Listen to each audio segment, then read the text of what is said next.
hope you will come by and visit them during this festive time of year. Join them in knowing the celebration and blessings of Christ's birth. Visit us at 602 Cassidy Avenue, Fredonia, and 226 Commerce Street, Eddyville. Member FDIC and Equal Housing Lender.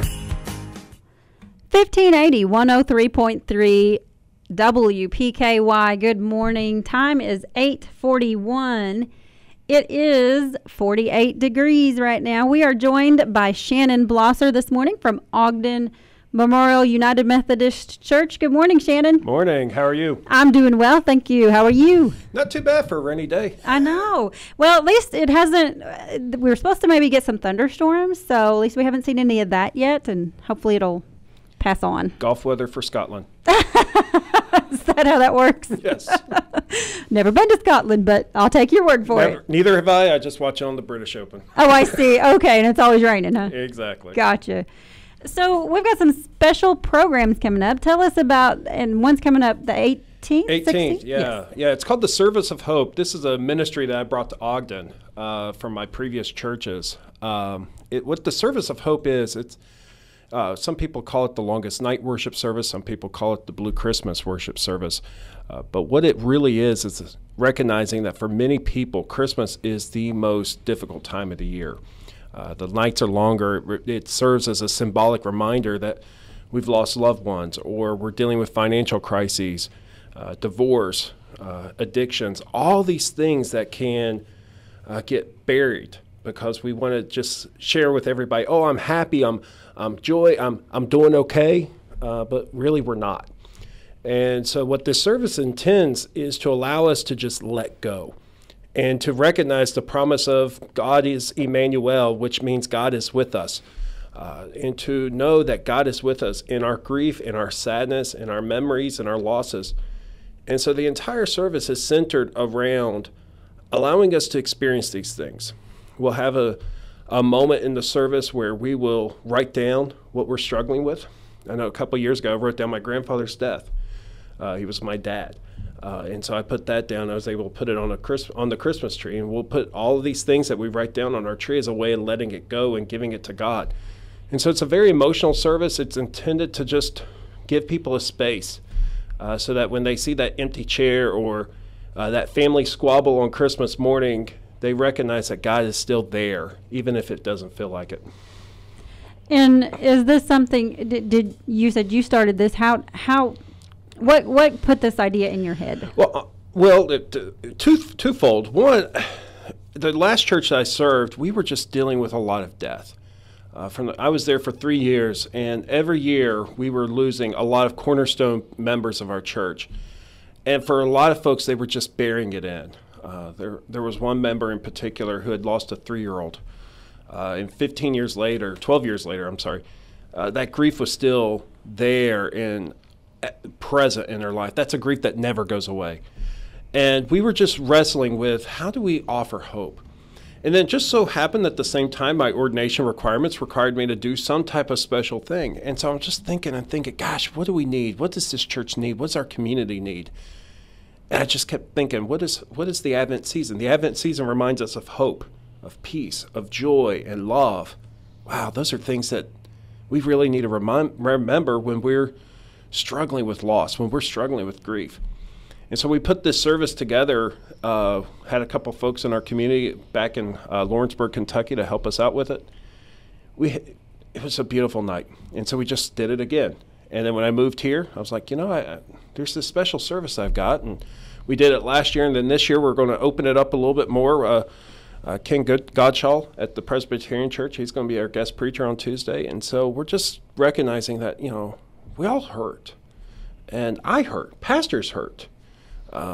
We have to bury it because we have to tell people we're happy and we're loving, but I can tell you, we all struggle. This has been a tough year for me. You've heard from our last guest, it's been a tough year for them. We all struggle, and if we don't recognize it, and if we don't let it out, it just creates more problems. It can create addictions. It can create anger. It can create depression. And so why not let it go and give it to the one who is there with us always, and that is God. And does this one service, allows people to let go and stop putting on the mask of, it's the most wonderful time of the year, so we have to be happy. And yeah, I hate that song. Yeah. Well, and it's because it's not for some. It's not. Right. No. And so what about afterwards? What about after the service? Well, afterwards, what we hope is that for people, if I'll be up front with folks. If they need someone to talk to after the service, please, we're available. Myself, I know Cliff Jones, who used to be the pastor of the Christian church, he's going to be there. We're all going to be up front and just offering folks a chance to talk. And so after the service, if people need someone to talk to, all of us would love to talk to you. Because we know one service isn't enough. Mm-hmm. And what we hope is that one service is a kickoff to get you started. And so maybe you're coming to me, or you're coming to Ken or Cliff or somebody else and just saying, hey, I need somebody to talk to. And maybe it's something that we can refer you to somebody else to say, hey, look, we just want to walk with you, but here's someone that you should talk to.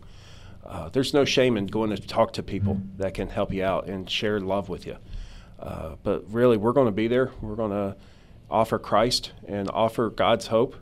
But no, we truly believe this is a kickoff for people to get to some deep hope, so that come Christmas morning, it is a chance to celebrate, even if it is a difficult day.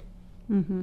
Yeah, that's I can't. I've not had to endure losses to that level, and so I can't imagine what it would be like. But I know a lot of us, struggle with things, whether it's a loss or just life. Yeah, I remember a couple of years ago, actually, what is this, 2018? So 15 years ago, I went through a really bad divorce. And I remember going home at Christmas, and my brother's happy. My mom's happy. My grandparents are happy. Everyone's happy except for me. What do? Hey, this is a great time of year. And just put on the smile. The first thing I wanted to do was leave. And get out of that house, get away from my family, because they were happy and I wasn't. And so I wish something like that was available for me 15 years ago when I was going through some deep stuff and deep depression and with all that.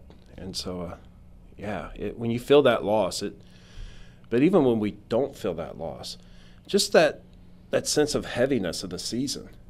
I know so many people, I don't know if you feel this way sometimes, but I know in my ministry and even in my own life, we're running from one thing to the next, and we're just exhausted. And that can be a sense of loss come Christmas, that we've run ourselves so ragged to go Christmas shopping and get everything done that we just don't even have time to celebrate, and we just get so miserable, and we're just like, I just don't feel like it this year.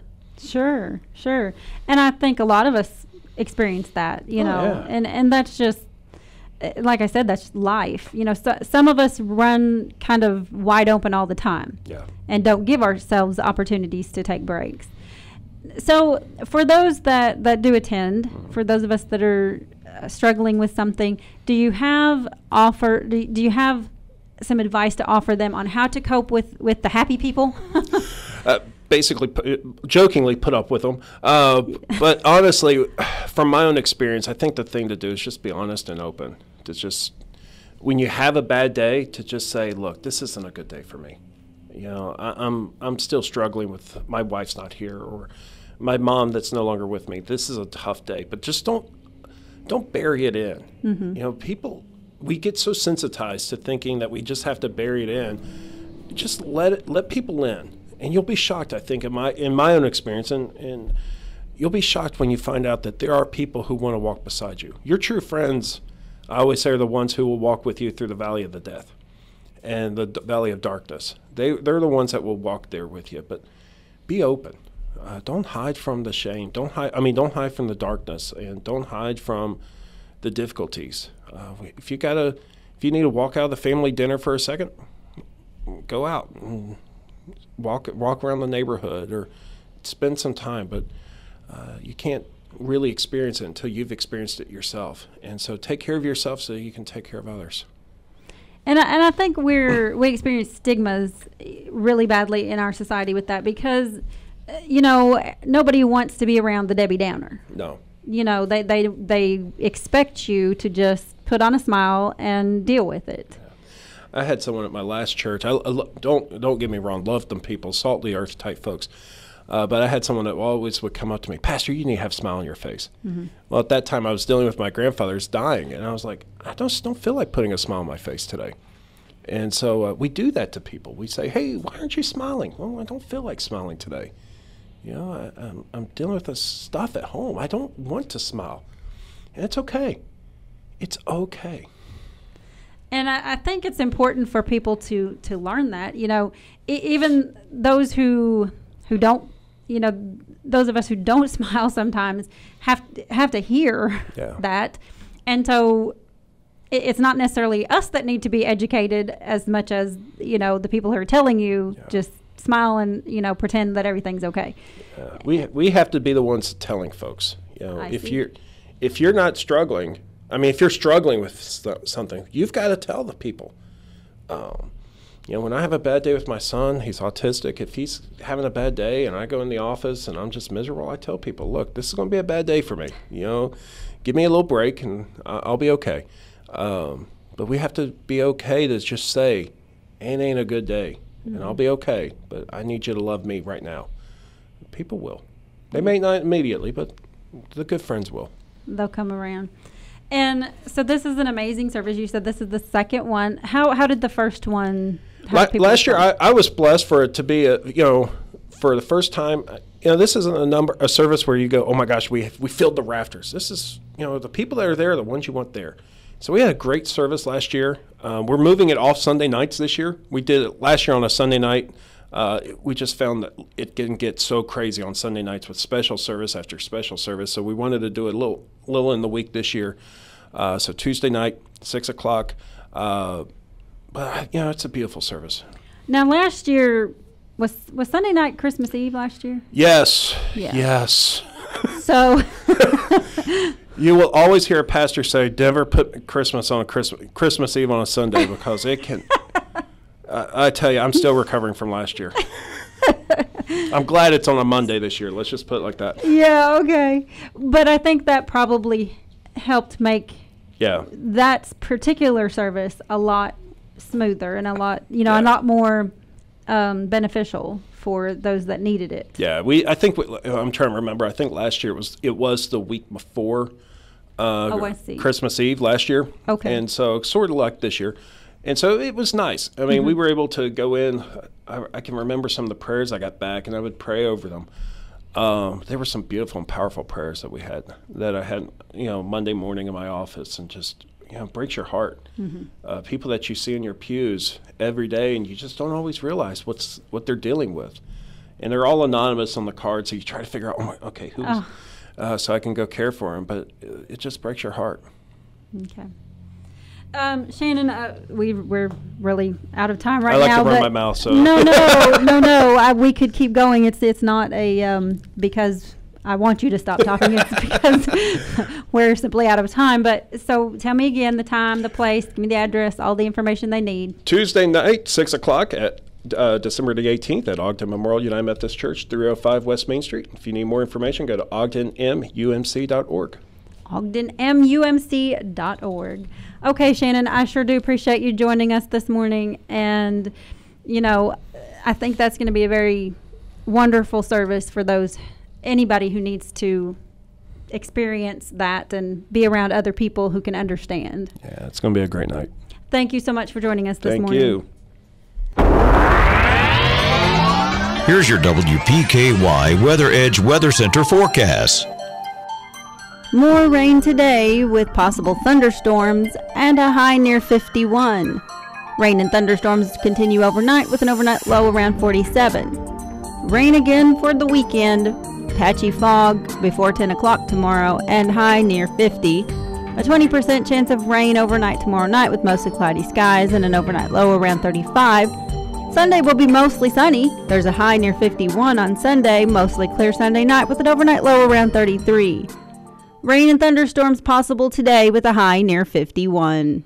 Your WPKY Weather Edge Weather Center forecast is brought to you by Penny Ryle District Health. Mrs. Abernathy, some things are meant to be shared. Others are not, like these new loaded nachos. They're meals worth of chips topped with sirloin steak or pork carnitas that I plan on keeping to myself. But I need your name for the yearbook. My name is Coach. Now, if you'll excuse me, it's my nacho time. But nacho time. Nacho time. Shh. Nacho time. Ole the day, Gertie.